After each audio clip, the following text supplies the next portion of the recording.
Друзья, всем огромный привет из Мексики! Всем привет! Вы на канале Big Trip Vlog. Сейчас мы находимся в штате Оахака, и сегодня мы совершим прогулку по центру города Оахака, а также посмотрим его археологические памятники.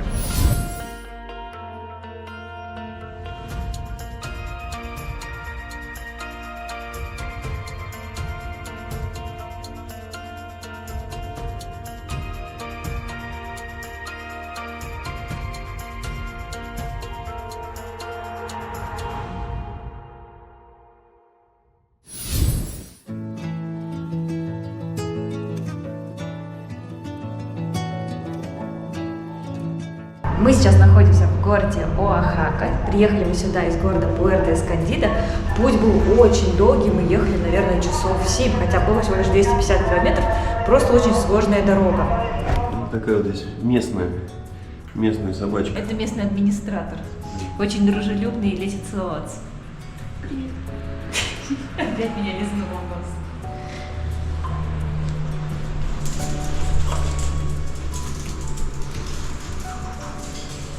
Все, убежал домой. Давайте пройдем в наш номер. У нас две большие кровати. Картины украшают эту комнату. Здесь есть большой шкаф, вешалки. Даже есть цветок, журнальный столик. Помимо этого здесь есть еще такое место, которое можно сделать рабочим. Поставить сюда стул и монтировать видео, что для нас очень удобно. Интернет здесь просто летает, поэтому можно и YouTube смотреть, и видео загружать, и работать. В общем, все прелести. Давайте пройдем в душевую. Здесь все достаточно скромно, но, как обычно, раковина, унитаз, душ. Сантехника хорошо работает. Здесь также из душа открывается вид на проезжую часть.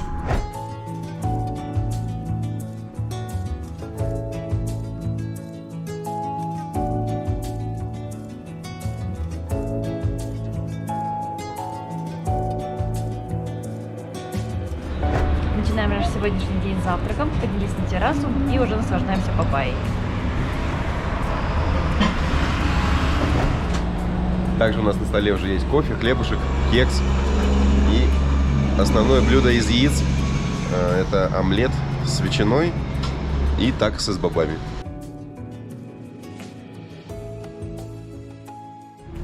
Только что вышли из нашего отеля, и нас уже ждет наш припаркованный автомобиль, который привозят с парковки. То есть мы каждый вечер даем администрации наш автомобиль, они его паркуют где-то за километр, а потом с утра привозят к нужному времени. Вот такая вот услуга.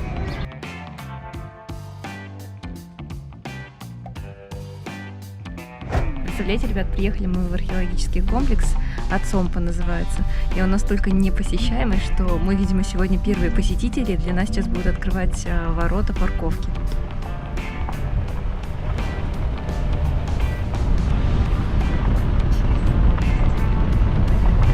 Удобно припарковали наше авто, широкая парковка, абсолютно бесплатная. И сейчас будем искать вход в археологическую зону и узнаем, сколько это стоит.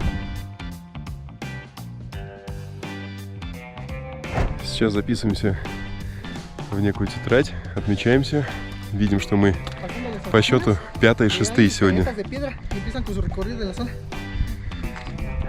Все, сейчас идем наверх смотреть археологический комплекс Ацомпа. Он действительно не самый популярный.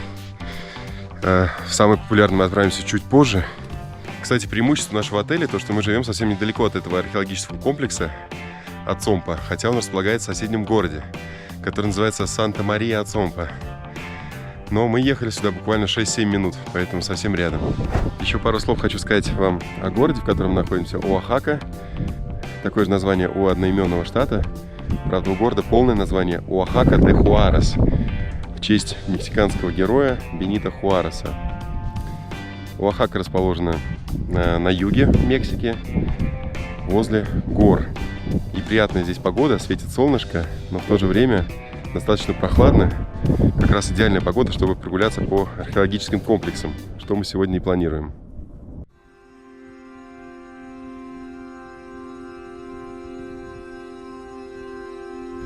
Этот археологический комплекс также считается частью комплекса Монте Албан, самого главного археологического комплекса, в который мы отправимся чуть позже.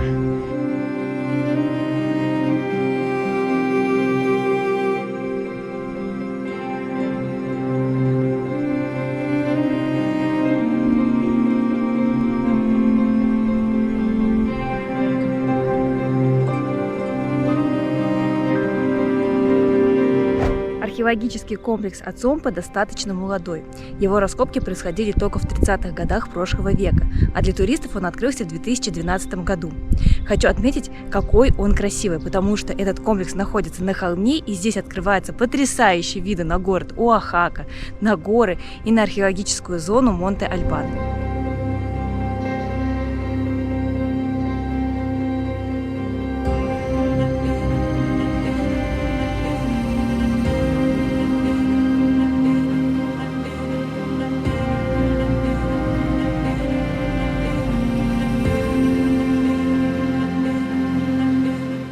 В этом городе проживали народы сапотеки, которые существовали еще до цивилизации майя.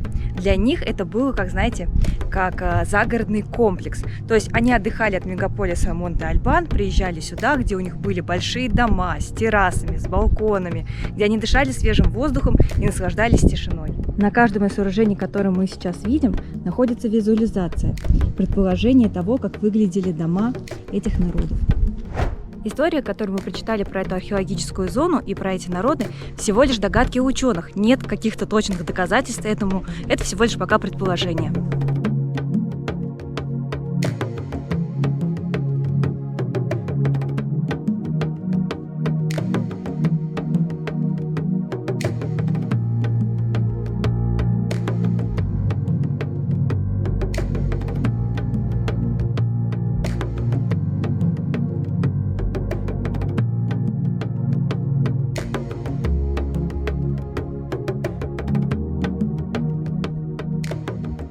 Сейчас мы натолкнулись на закрытую зону, где до сих пор продолжаются раскопки этого древнего города.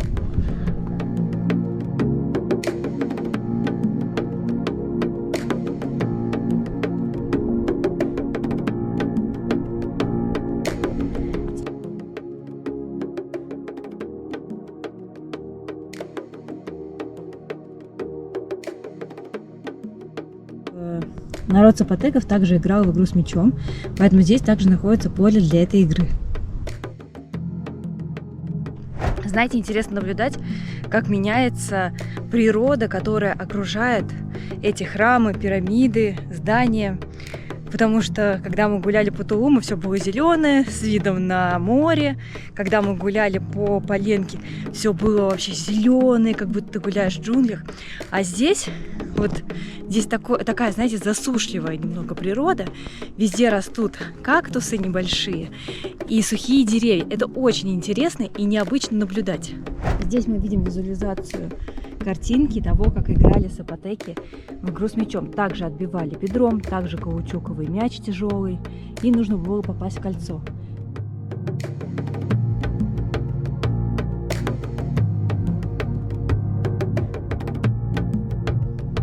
Здесь нам предстоит еще один подъем наверх, пока не знаю, что здесь ожидает. Всегда есть указатели, по которым можно ориентироваться, куда необходимо идти дальше. Судя по информации, которую я вижу здесь на табло, это была главная площадь, откуда открывался вид на Монте-Альбан. Сапотеки здесь строили не только свои загородные дома, но еще и храмы, поэтому этот комплекс носил еще и религиозный характер. Сейчас я прохожу самые длинные здания в Ацомпа, которые составляют длиной 75 метров.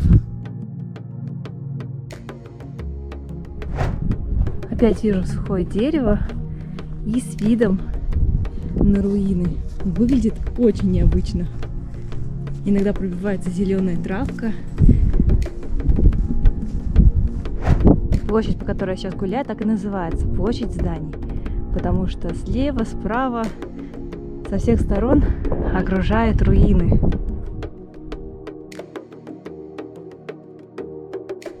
Кстати, совсем забыла сказать, что именно в этом комплексе проживали только состоятельные люди, у которых были деньги, чтобы построить себе дом пригороде и отдохнуть от шумного мегаполиса. Поэтому, как мы понимаем, в Ацомпе не каждый мог проживать, а только люди из высших слоев. Ну и в последнем комплексе представлено то, как выглядели предметы быта этого народа. Конечно же, понятно, что комплекс очень хорошо сейчас отреставрирован, потому что он буквально совсем новый. И, кстати, вход сюда абсолютно бесплатный в любой день недели. Сейчас садимся в нашу машинку и отправляемся в Монте-Альбан, главный комплекс в Оахаке.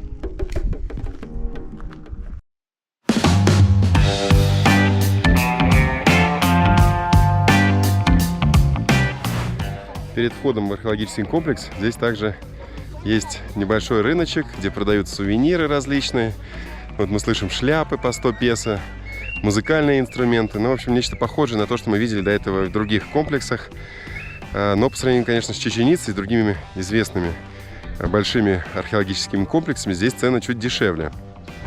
Также увидели здесь палатку с мороженым с необычными вкусами. К примеру, есть вкус мезкаль, алкоголь местный. Есть вкус туна, но не путать с рыбой. Это не что иное, как плод кактуса. Также есть вкус ананас соленый. Вот сейчас мы, наверное, эти два вкуса и возьмем. Туна и ананас. Просто сказала 60, я не понимаю. Сколько? 60. Я не понимаю. Вот так выглядит стаканчик с двумя шариками. На самом деле мы уже продегустировали это мороженое, прежде чем купить. Нам понравились оба вкуса. Ананас с солью и с перцем. Немного острый вкус и достаточно экзотический. Да, а кактус, он такой, знаете, сладенький немножко, да, похож на драгонфрут, наверное, Да, да, только вот такой, более яркий. более насыщенный, это правда. Поэтому мороженое, может быть, хоть и выглядит так, знаете, в стаканчике, непрезентабельно, но зато вкус очень насыщенный. 30 песо за один шарик.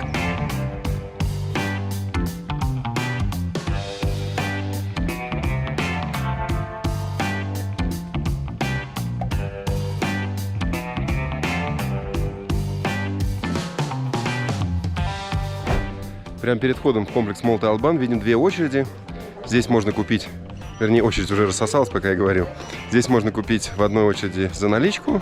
Также есть автоматы, где можно приобрести билет через автомат по карте. 95 песо с человека. Также отдельно нужно оплачивать видеосъемку, 50 песо за камеру. Но мы решили на время входа камеру убрать, а дальше уже в археологическом комплексе ее достать. Тем более, что я, наверное, подожду Томочку, которая прогуляется одна и покажет этот большой комплекс вам. Потому что я, на самом деле, не такой большой любитель пеших прогулок под солнцем. А я их просто обожаю и обожаю жару. Поэтому все, друзья, разделяемся. Ну что ж, друзья, прошла. Хочу подвести итоги. Получается, парковка здесь бесплатная, а вход 95 песо. Плюс, если вы вдруг захотите поснимать и взять с собой камеру, то еще 50 песо. Либо можете принести ее в сумке, вроде как охраны здесь нет, никто спрашивать не будет у вас билет за камеру. Я сейчас внутри. Археологический комплекс Монте-Альбан находится на горном плато высотой 1950 метров. Здесь также открывается потрясающий вид на город Оахака. Монте-Альбан считался столицей древней цивилизации доколумбовской эпохи народов сапотеков. Здесь их проживало более 20 тысяч. Это был огромный город, своеобразный мегаполис, как я вам раньше и говорила. Сейчас как раз я гуляю по его территории, смотрю руины и смотрю, какой красивый вид открывается с этого горного плато.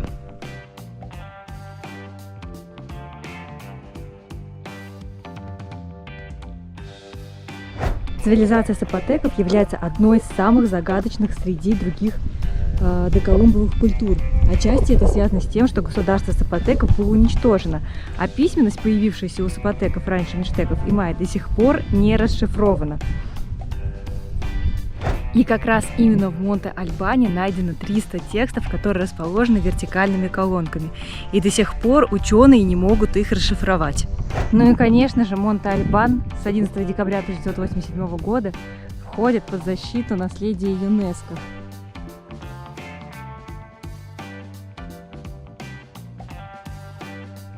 Конечно же, также здесь было поле для игры в мяч. Это одно из основных зданий, которые находятся в этом комплексе. Здесь мы видим, как располагались участники команд. Также они отбивали мяч бедром. И здесь мы видим это поле. Я теперь уже ни с чем с другим не спутаю. Этот вид постройки, потому что видела его уже множество раз. Посмотрите, насколько большая здесь территория.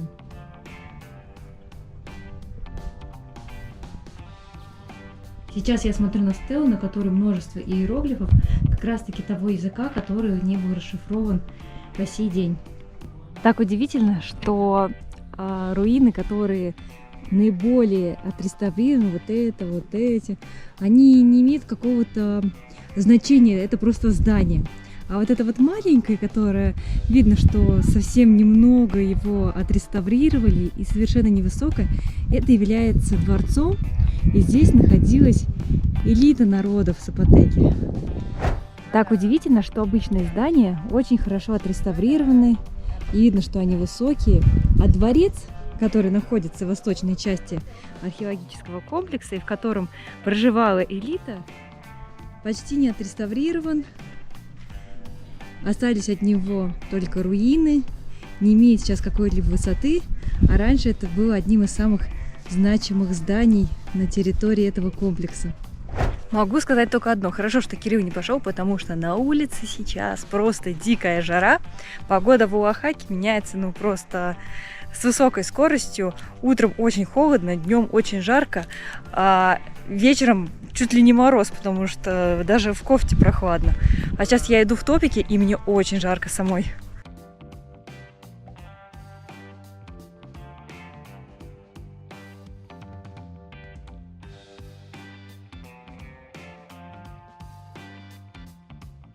Очень многие стелы мы видим на самих пирамидах, но какие-то из них находятся в музее при этом комплексе.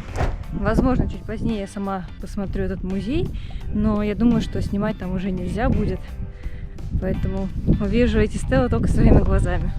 В комплексе находятся южные и северные платформы, на которые можно подняться и посмотреть на Монтебелле с высоты.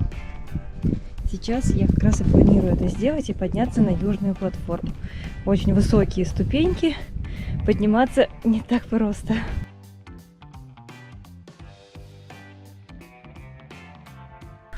Смотрите, здесь есть станция специальная. Want to take a picture? And what's the name of this bird? Warbler, Rufous capped warbler. Мы смотрим на птичку, которая водится только здесь. И вот здесь вот что интересно, здесь делают браслетики. И вы платите деньги, но эти деньги идут на поддержание вот этих вот птичек.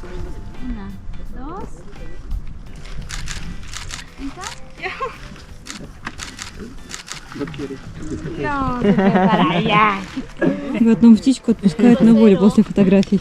Еще один значимый объект – это галерея Лос Дансантос, или по-другому стелы танцоров. Здесь они выставлены в ряд.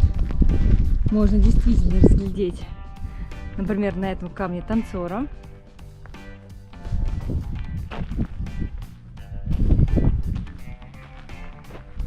Эти рисунки мы видим на больших камнях натуральной породы.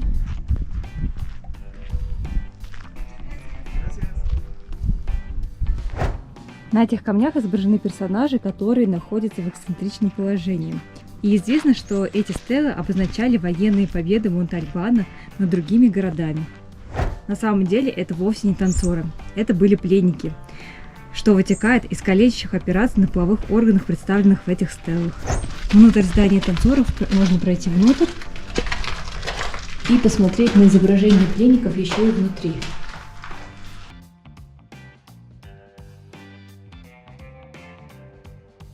Теперь я поднимаюсь на северную сторону зданий, чтобы посмотреть еще раз вид на главную площадь.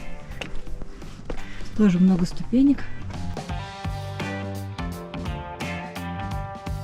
Отсюда также открывается вид на религиозную площадку, в центре которой раньше был алтарь. С одной стороны открывается вид на эту религиозную площадку, с другой стороны можно увидеть вид на главную площадь, которая вмещала в себя, только представьте, 10 тысяч человек. Вот такая огромная территория Монте-Альбано.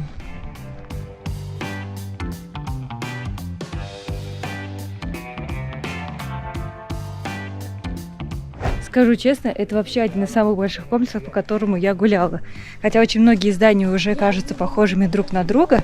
Ну так это и было, потому что многие из них служили храмами, некоторые просто служили домами для этих народов.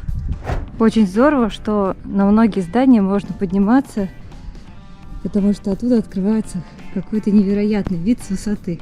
Сейчас еще одно из зданий, на которое можно подняться. Но физическая подготовка для прогулки по этому комплексу обязательно нужна.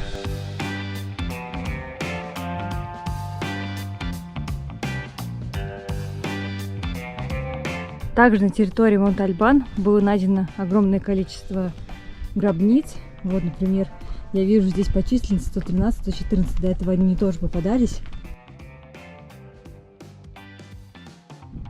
Сейчас я направляюсь к выходу. Нагулялась по комплексу вполне. Сегодня получили и урок истории, и культуры. План выполнен на все 100.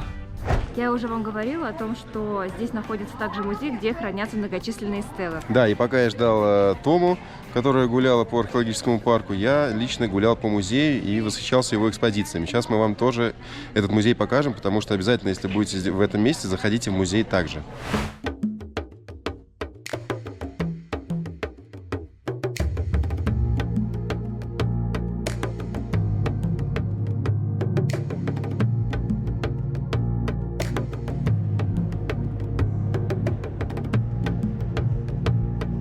Например, вот эта стела в музее была найдена на территории северной платформы, по которой мы с вами гуляли.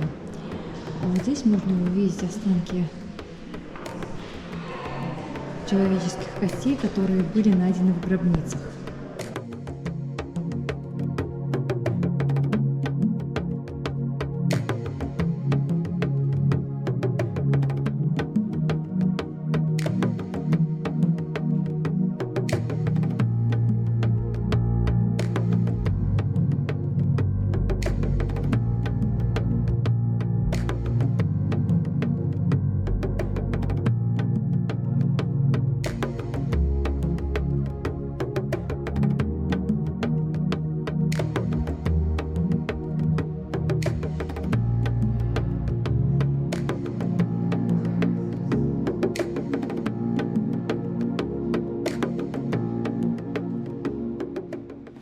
После музея мы зашли в местное кафе, взяли напиток Мичеладос.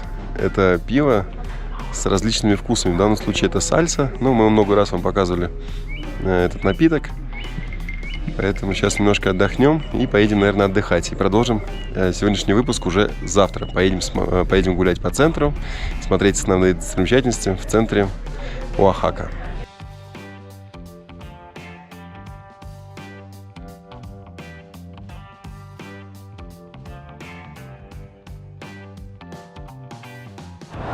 У нас наступил уже следующий день. По сложившейся традиции выходим из нашего отеля, садимся в ожидающий нас припаркованный автомобиль и отправляемся гулять в центр города Оахака.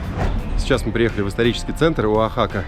Надо сказать, что парковаться здесь дело такое непростое, потому что вы либо будете минимум полчаса кружить в надежде найти свободное парковочное место, коих здесь очень мало, либо нужно знать платные парковки, которые стоят 20 или 25 песо за час, и они располагаются практически внутри двора.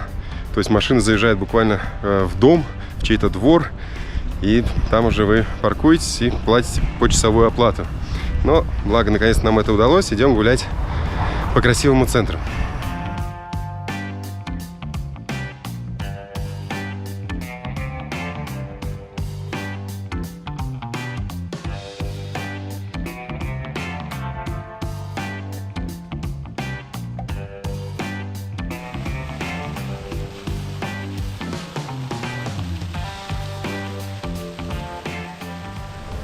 Сейчас мы находимся на площади Конституции, или как по-другому называют ее Сокола. Причем, вы знаете, во многих городах и Мексики, и Гватемалы, и других латиноамериканских странах всегда площадь называется Сокола. Уж не знаю почему. Возможно, это как-то еще переводится, надо будет посмотреть обязательно. Что есть на этой главной площади? Конечно же, кафедральный собор. Как же без него? Каждая площадь латиноамериканского города, которая была испанской колонией, обязательно имеет на площади собор. С правой стороны дворец правительства. Конечно же, на главной площади очень много торговцев, которые предлагают какие-то и снеки. Видели здесь также клоуна, который делал из шариков интересные фигурки для детишек. Также здесь можно увидеть, как чистят обувь. В общем, жизнь здесь кипит, очень много и местных людей, которые здесь отдыхают, и много туристов. Также с другой стороны площади находятся колониальные дома. Вот, кстати, сейчас одному из местных почистили обувь, он расплачивается. Еще чистильщики обуви, которые заняты своим делом. А вот здесь вот мы видим колониальные дома. Раньше в них жили, а сейчас здесь находятся модные рестораны. Сейчас прохожу вдоль этих колониальных домов и двигаюсь к дворцу правительства. Там сейчас заседает местная власть. Не ожидала увидеть здесь такое количество чистильщиков обуви. И прям практически у них всегда все занято. Редкие чистильщики сидят без клиентов. А еще мне нравится, как местные просто сидят с газетой, отдыхают и ждут, когда им почистят обувь. А вот тот самый клоун, который делает красивые фигурки из воздушных шариков. Главную площадь украшают также фонтаны с нескольких сторон. А в центре площади небольшая зона отдыха с аркой.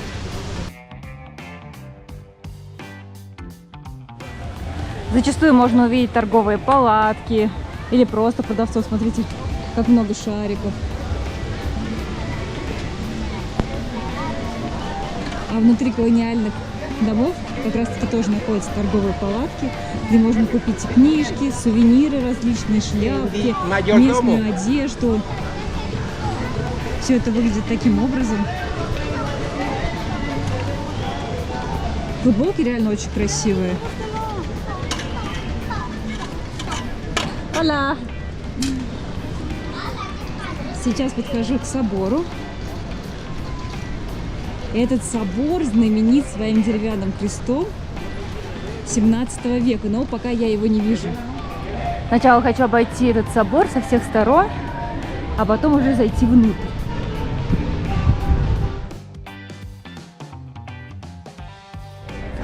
Архитектура этого собора выполнена в стиле барокко 17 века. Причем, знаете, в различных источниках разная информация. Где-то пишут, что собор выполнен в архитектуре барокко 17 века, где-то написано, что 18 века. Тем не менее, это не меняет того, что собор очень красивый. Его украшают две колокольни слева и справа. Также этот собор... Вначале я сказала, что мы сможем здесь посмотреть на деревянный крест, но оказывается, от него остались только останки. Для мексиканцев этот деревянный крест имеет большое значение, потому что именно этому кресту индейцы преклонились и приняли католизм. Сейчас здесь можно посмотреть на его останки. Надеюсь, по крайней мере, что мы сможем увидеть. Сейчас идет служба, возможно, не сможем увидеть. Также этот храм является домом для большой коллекции картин. Давайте зайдем внутрь и посмотрим на все это сами.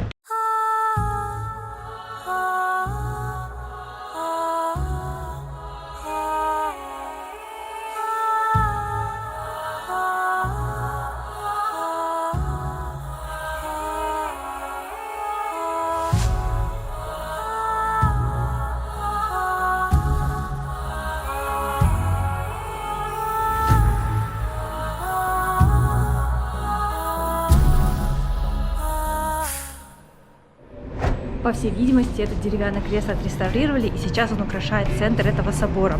Кстати, на службе очень много людей, так же, как и на этой площади. Мы бывали во многих городах других стран, но нигде не видели столько гуляющих людей там по площади или которые посещают такие службы.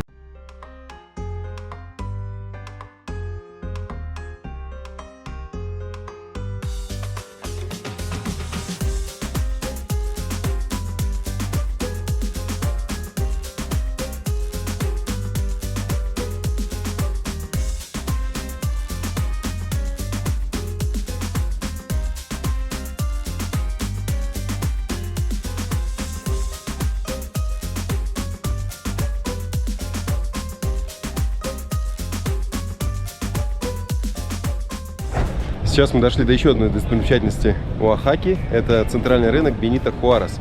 Именно в честь этого национального героя Мексики и был назван город, в котором мы находимся. Его полное название – Оахака де Хуарес.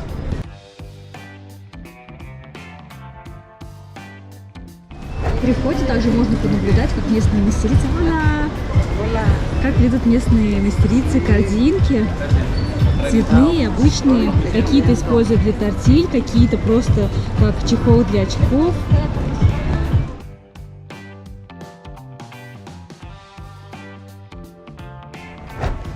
Что бы вы думали это такое, друзья? Казалось бы, обычные бамбуковые палочки, но на самом деле это маленькие рюмочки, из которых как раз можно пить местный напиток мескаль. То есть вот так вот надеваем их на шею. Вдруг захотели выпить, взяли напиточек и насладились. А еще, друзья, хочу обратить внимание, какие домашние коктейли здесь делают на этом рынке. Есть и с манго, и с ямайкой национальный напиток. И стоимость всего лишь 130 песо за бутылку, а если покупаете 3, то каждая бутылка вам выйдет на 100 песо. Продолжаем гулять по рынку. Здесь также мы видим цветочный магазин большой и вот такой большую кафешку местную. Здесь можно отведать мороженое. Видимо, очень вкусное и популярное.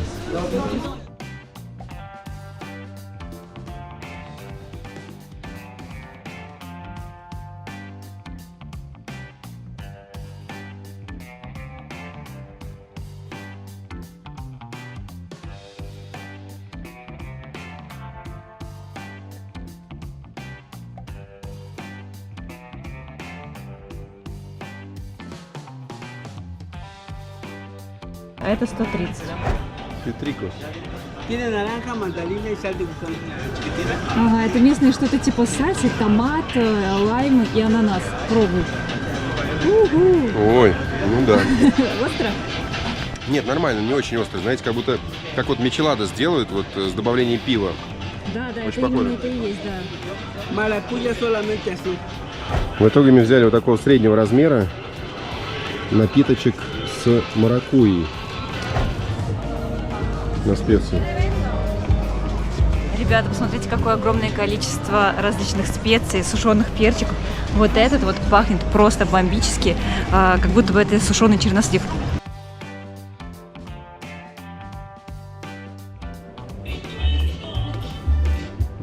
Также на этом рынке продаются фрукты и овощи. Все выложено 1 к 1, очень красиво. Есть даже экзотические фрукты, что-то типа саусепа, сметанного яблока. До этого такого в Мексике мы не встречали. Здесь и куры, и креветки. Работа кипит. Также здесь мы видим и мясо, огромные туши.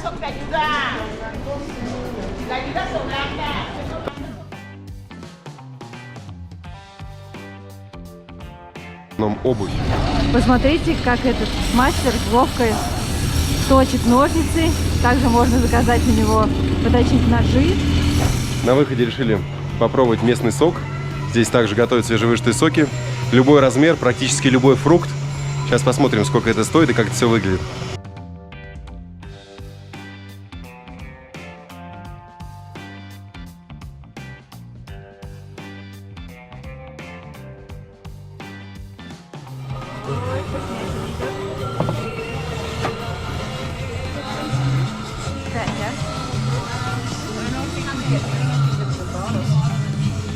Пробую сейчас местный фрукт, который мы вам показывали, мамая, по-моему, называется. Смешали с молочком и получился некий смузи. Немножко густой, но очень вкусный. Как мороженое крем-брюле. Мне очень нравится, кстати. Да, вкус, правда, как мороженое. Очень похож на, крем-брюле или пломбир. Ой, нам еще добавят. Добавка бесплатна. Gracias. И взяли еще классический вариант, апельсин с морковью, только немножко побольше размером. Вот такой вот стаканчик, который близок к большому, 50 песо, который поменьше 35. Он нам еще и скрестил 5 песо.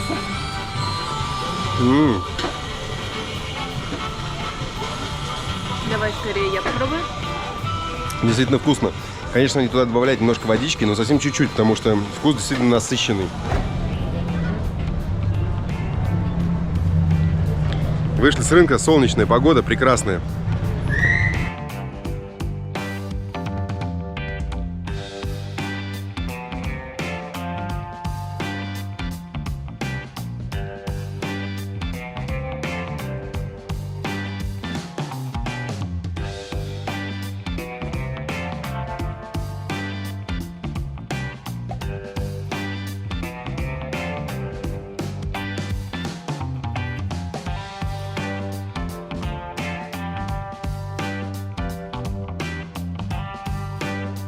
Еще одна красивая церковь. Внутри шикарные убранства, картины, скульптуры, но не очень комфортно снимать, потому что очень много людей. До этого мы были в каких-то соборах в других странах, но такого большого количества людей мы не видели, поэтому для меня это лично удивительно. Снимать некомфортно, потому что многие сидят, молятся. Так я постаралась вам показать какое-то убранство внутри церкви, но это действительно красиво. Стены этой церкви построены из местного мягкого камня вулканического происхождения. И вот здесь как раз виден зеленый оттенок этого камня. Кстати, не только церковь построена из этого камня, но и множество других зданий в историческом центре города Оахака.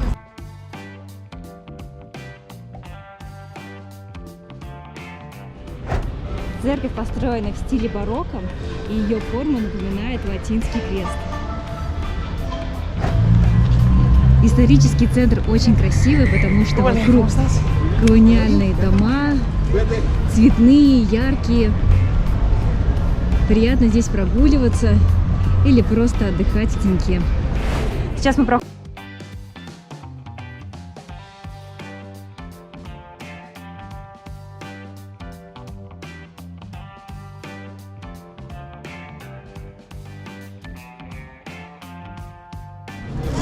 Так ходят туристы в эту бутылку. Специально для них открывают дверь.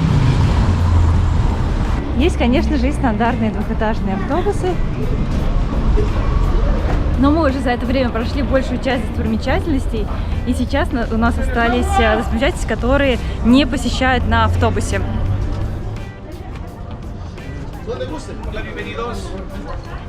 Поэтому туристические автобусы разной формы, но за одну цену и, я думаю, примерно одного содержания, одного маршрута за 1 час.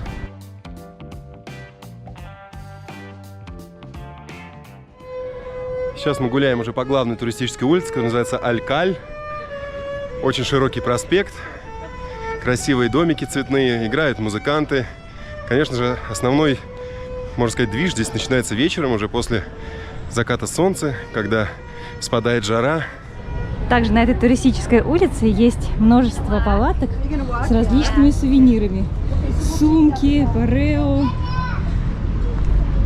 украшения.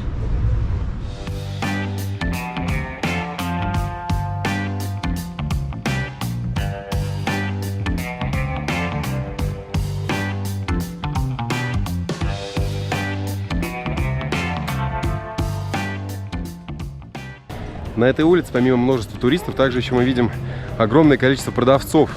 То есть постоянно, вот буквально делаете 5-10 шагов, вам обязательно что-то предлагают, либо купить, либо какую-то экскурсию, куда-то поехать. То есть, на самом деле, такого огромного количества продавцов я давно не встречал, именно на какой-то туристической улице. Ну а сейчас мы дошли до еще одной церкви, знаменитой церковь Доминго, откуда открывается как раз вид на ботанический сад с кактусами.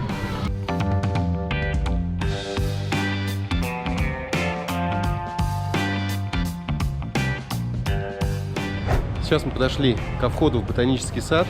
Есть информационная табличка, что здесь экскурсии групповые начинаются в 10, в 11, в 12 и в 17 часов. Вот, к сожалению, мы на 12 часов никак не успели. Сейчас время около 3 часов дня, поэтому пойдем на 5 часов. Нам сказали, заранее сюда приходите. И группа набирается 30 человек, либо чуть поменьше. И тогда в 5 часов вы проходите уже с гидом, со всей группой. Нужно купить билет, не знаю пока сколько он стоит. Поэтому сейчас мы полчасика-часик погуляем, полюбуемся красивой архитектурой, а потом сюда вернемся, чтобы прогуляться уже в ботаническом саду.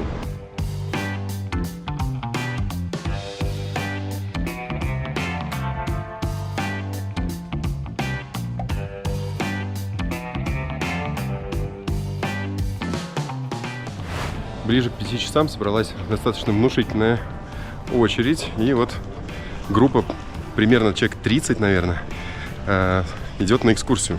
Значит, на экскурсии следующее есть условия. Вот именно в 5 часов собирается группа на испанском языке. И стоимость этой экскурсии 50 песо с человека. В утренние часы группа формируется уже на английском языке.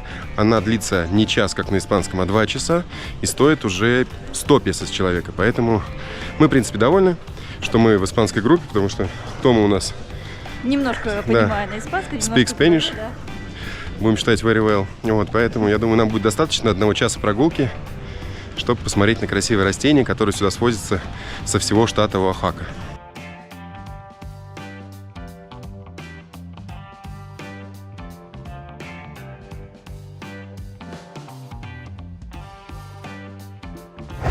Сейчас наш гид очень долго рассказывал, как они здесь выращивают больше 50 сортов кукурузы, как здесь выращивают чили, перец, который импортируется по всему миру. Ну, а еще он сказал, что на камеру снимать нельзя, представляете? То есть на телефон можно, значит, а на камеру нельзя, даже маленькую. Поэтому разговорного видео будет очень мало. Покажу вам лишь какие-то картинки этого ботанического сада и потом подведем итог.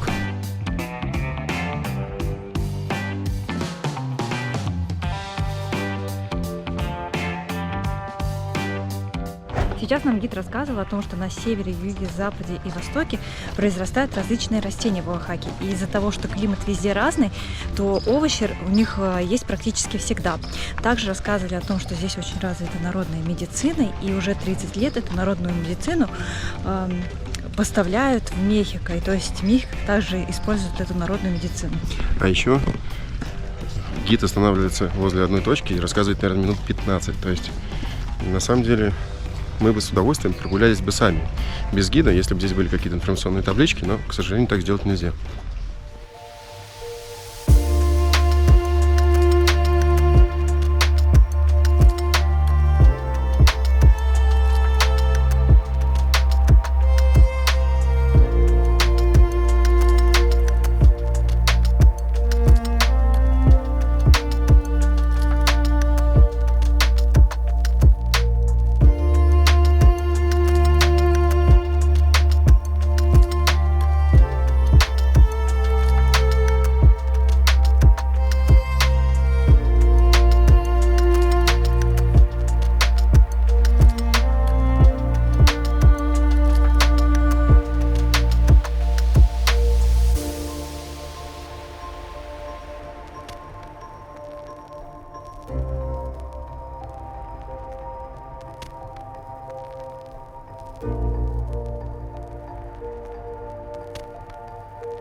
Территория ботанического сада очень большая, больше 3 гектар.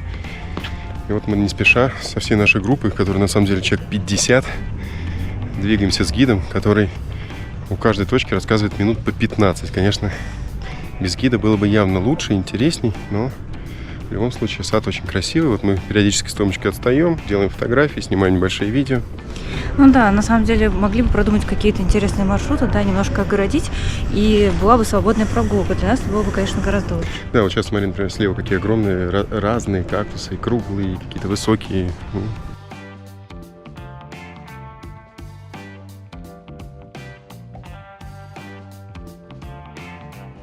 Пока гид в очередной раз рассказывает заумные вещи, я отлучился и пришел на арену, где очень много красивых кактусов. Совершенно разной формы. Плюс есть какие-то постройки. Также рядом в храме ведется ремонт. Смотрите, какая красивая еще аллея из кактусов здесь.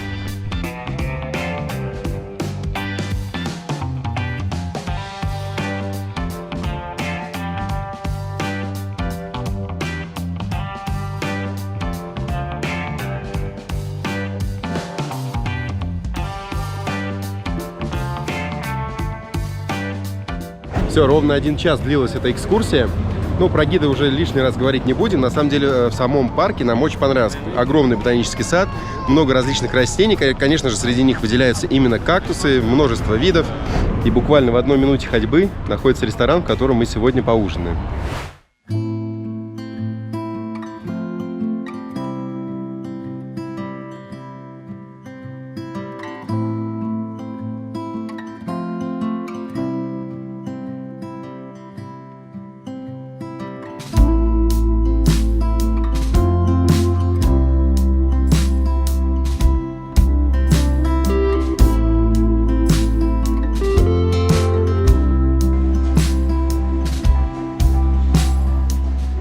Сейчас мы находимся в гастробаре Эль Оливо. И посмотрите, какой шикарный вид у нас открывается с нашей террасы.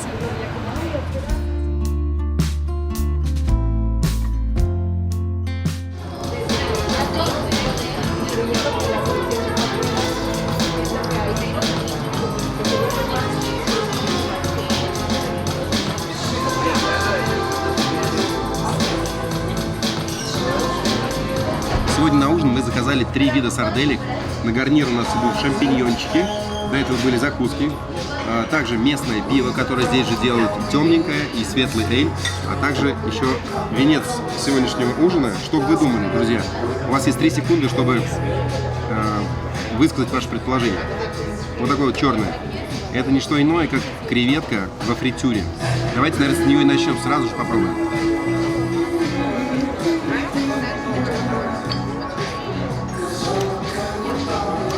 Ну, очень необычный цвет фритюра, черный, да, друзья? Но, по большому счету, креветка обыкновенная, просто выглядит очень необычно.